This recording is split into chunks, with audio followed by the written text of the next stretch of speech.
ఇలాంటిది ఆవిడ Russian scientist అయినా ఇండియా ఋషుల దగ్గర నుంచి ఆవిడ అధ్యయనం చేసి నేర్చుకున్నారు అంటే దాంట్లోనే అర్థమవుతుంది మనకి ఇది ఎంత గంభీరమైనది.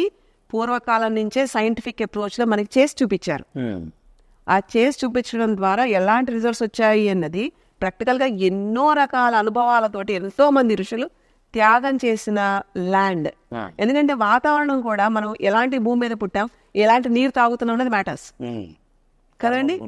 వాటి వల్ల కూడా మన ఈ చిత్తవృత్తులు కంట్రోల్ అవుతాయి. కుటుంబ వ్యవస్థ, సాంఘిక వ్యవస్థ, అంటే నాకు నేను ఎలా ఉంటున్నాను, నేను ఇంకొకరితో ఉన్నప్పుడు ఎలా ఉంటున్నాను, 10 మందితో ఉంటున్నప్పుడు ఎలా ఉంటాను, మన రియాక్షన్స్, ఎవ్రీథింగ్, ఎనీ స్టేజ్ ఆ balancing connectivity towards your core energy, everything will be with your emotions.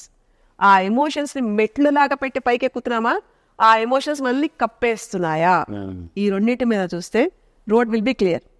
అంటే ఇంత గ్రహణ శక్తి ఉన్న ఫిజికల్ హ్యూమన్ బాడీకి మనం లిమిట్ చేస్తున్నాం, which is like unlimited. Physically might be ఒక 6 feet అంతా ఉంటుంది, కానీ దీని పవర్ ఇన్ఫినిట్.